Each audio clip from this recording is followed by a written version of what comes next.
This is our check-in.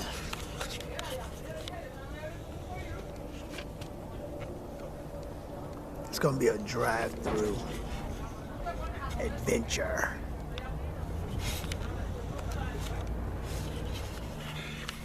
We're at the Speedway track in Lebanon, Tennessee. 100 million years ago, the Earth encountered another mass extinction, believed to be caused by an increased period of volcanic activity. It caused the extinction of roughly 70%. This wiped out a lot of bigger mammals at the time. Without big competitors, dinosaurs thrived. And in the Jurassic period, they quickly became the gargantuan creatures we think of when we hear the word dinosaur. Captain Caleb here.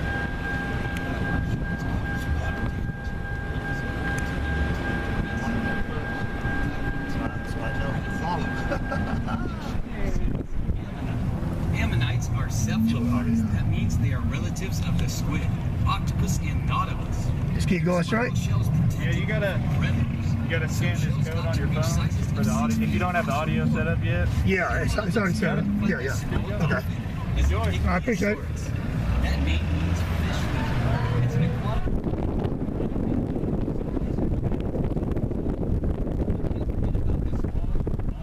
Animal swimming with them. That's a plesiosaurus, another important part of this ecosystem. As a wise man once said, the big critter here is the magical Leo. Here we go, everybody. Which is a kind of short-necked plesiosaur. It's important to point out that the animals you see here are not dinosaurs, but reptiles that lived in the ocean at the same time as the dinosaurs. Dinosaurs, for the most part, lived on land and had legs that went straight underneath their hips and not splayed out to the sides like lizards or crocodiles.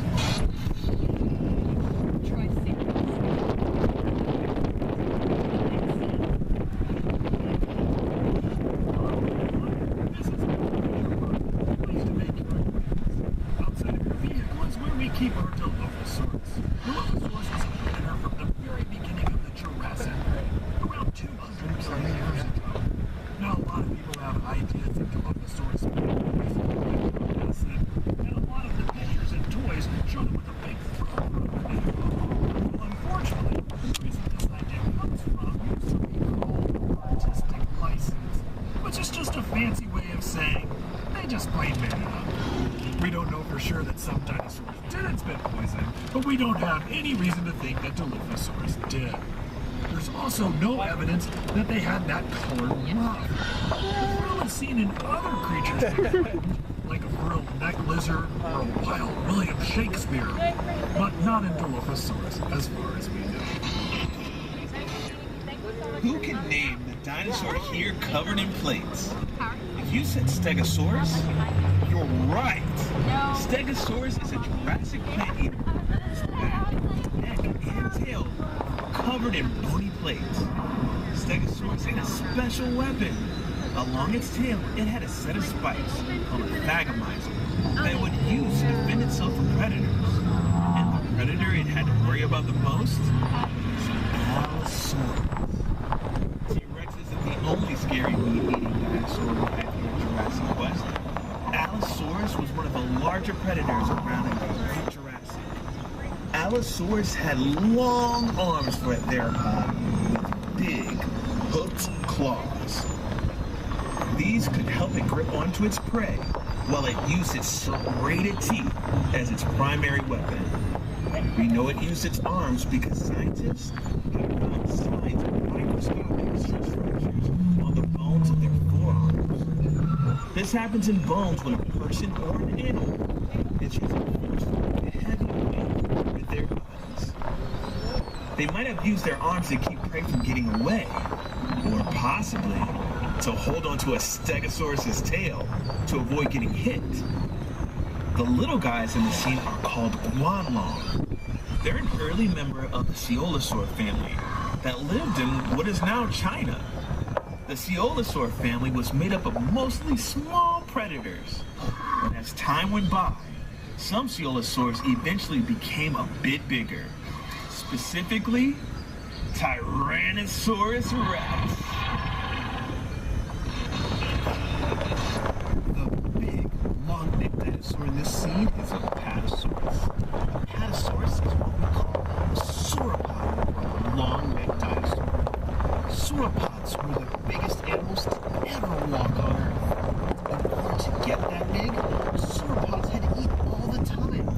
To eat even more, these long-necked giants didn't even waste time chewing, but swallowed the leaves from trees whole.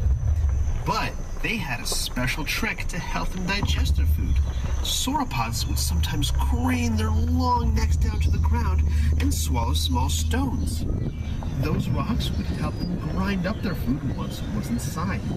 Those rocks are called gastroliths, or stomach rocks in Latin. These gastroliths are super important because they help scientists to know the migration patterns of these dinosaurs by matching the gastroliths back to the areas where the rocks originally came from.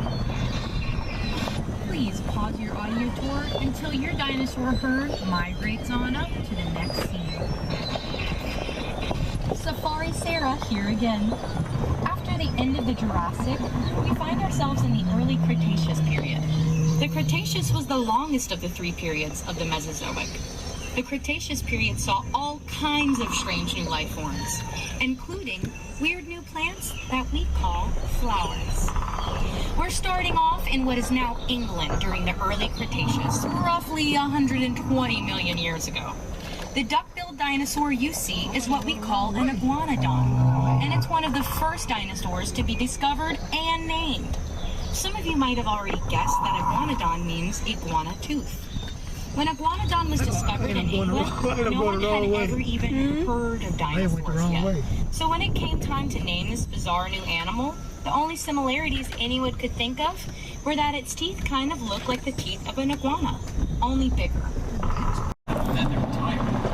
Utahraptor is part of the Tyrannosauridae family. That means it's a relative of the T-Rex. Utahraptor lived in the Iguana province of China. What makes Utahraptor special is that it is the largest that we know of with feathers. We know that Utahraptor had feathers because of where and when it lived. About 120 million years ago, a volcanic eruption blanketed much of the Leoning province with hot ash. Like what happened at Pompeii thousands of years ago.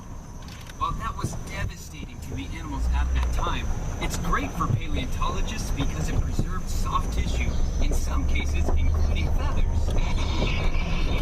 Hi, it's Park Ranger Marty again, and welcome to the early Cretaceous, North America. Furry guy is Utahraptor. Now let's see, can anyone guess where Utahraptor was discovered? That's right, Cincinnati. Just kidding, folks. Utahraptor was found in Utah. Utahraptor is the largest known member of the raptor family. Now behind him is a predator named Ceyx. Ceyx was a massive predator that lived at the end of the early Cretaceous. Very little is known about Ceyx due to how recent of a discovery it is. You gotta come this way, But it's thought to be a member of the Allosauridae group that lived into the early Cretaceous. Ceyx lived in North America at about the same time as some members of the Tyrannosaur family. But those Tyrannosaurs didn't get any larger than about the size of a Great Dane because the alpha predator role had already been filled by Ceyx. It wasn't until Ceyx went extinct that larger tyrannosaurs like Tyrannosaurus rex took the stage. Also in this scene, you'll see Dinonicus, or Dinonicus if you prefer. The name means terrible claw because of the sickle-like claws on its toes. If you've ever seen a movie that had a dinosaur called Velociraptor, there's a good chance it was actually a Dinonicus, and the director just thought that Velociraptor sounded cooler. Make sure to pause your audio tour until you reach our next dinosaur scene. Our journey now takes us to the continent of Africa in the early Cretaceous period.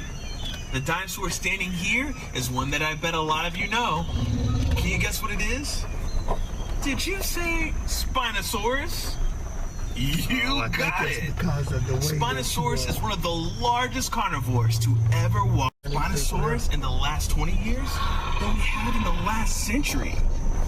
We now know that Spinosaurus was a massive predator that lived in keep doing your and video. out of the water in marshy waterways of what we now know to be northern I think Africa. everybody see the Preying people. on fish the size of cars. People are mixed Dustin, up. is this a secure line? Sure, I think. Everybody's not I going the just right turned way. off the mic. Yeah, they definitely can't hear us now.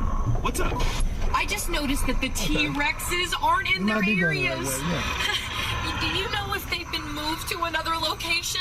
I haven't heard anything about moving them anywhere. They should both be there. I can check in with Nick and Marty to see if they know anything about this. That would be great. I'll organize a search. We need to find them soon, but we cannot get our guests worried. Let's keep this on the down low. Roger that. We're moving through time again, folks. Welcome to the late Cretaceous. The Spinosaurus we just saw spent a lot of time in and around water, and that's where we're going. Welcome to the Western Interior Seaway. That's a shallow sea that stretched from the Gulf of Mexico to the Arctic Ocean Gotta be coming the right during way. the Cretaceous period. The Great Plains were to exist. It had a leathery shell called a carapace, and just like sea turtles today, it probably laid eggs on land. The huge, fearsome creature is Tylosaurus. A relative of Mosasaurus, its name means the knob lizard because of a bony protrusion on the end of its snout that might have been used to I rape can into believe its a prey. freaking bird was this Tylosaurus big. is a member of the Squamata He family. was. That's the group of reptiles, Fantastic. lizards, and snakes. They had forked tongues for tasting scents in the water. They even had a row of teeth in the back of their mouths for holding onto prey in the water. And that scary fish that you see that looks like a cross between a piranha and a tuna is Xiphactinus. Xiphactinus was a voracious predator that lived in the oceans all over the world. It could reach lengths up to 20 feet long. If you have any other questions about these creatures or anything else you see on the tour, feel free to text Park Ranger Marty at 844-411. That's 844-346-6411. Also, while doing so, be sure to stay inside your vehicles for the duration of the tour. With all of these aquatic creatures, the last thing you want to do is get your phone wet. Hey Marty, it's Dustin. I have a weird question here, and don't freak out, but have you seen the T-Rexes? Well, they were in the enclosure an hour ago when I went in to feed them. Are they not still there? We have a tour headed that way right now. Okay, sorry, I hate to ask you this, but you didn't happen to turn off the invisible fence, did you? Don't be silly, Dustin. How else was I supposed to get in there? Marty, the fence only shocks dinosaurs. The next dinosaur in this scene. This is thanks to the fossil of a Velociraptor and Protoceratops found, who died still locked in combat. The Protoceratops broke the Velociraptor's arm with its powerful beak, moments before they were both buried in sand by a landslide. The other dinosaur in the scene, Utahraptor, has an unfortunate name, meaning egg thief. When this dinosaur was discovered, it was found over a nest of eggs thought to belong to Protoceratops. After later research, scientists realized it was sitting on a nest of its own eggs. But the name stuck and is still debated if Utahraptor actually ate eggs. Here at Jurassic Quest, ours take theirs sunny side up every morning for breakfast. Yet another dinosaur from Mongolia is the large Therazinosaurus you see here, with the long claws. The claws on its hands could grow up to 3 feet long, making them the longest claws in the animal kingdom. Most of what we know about Therazinosaurus comes from animals closely related to it.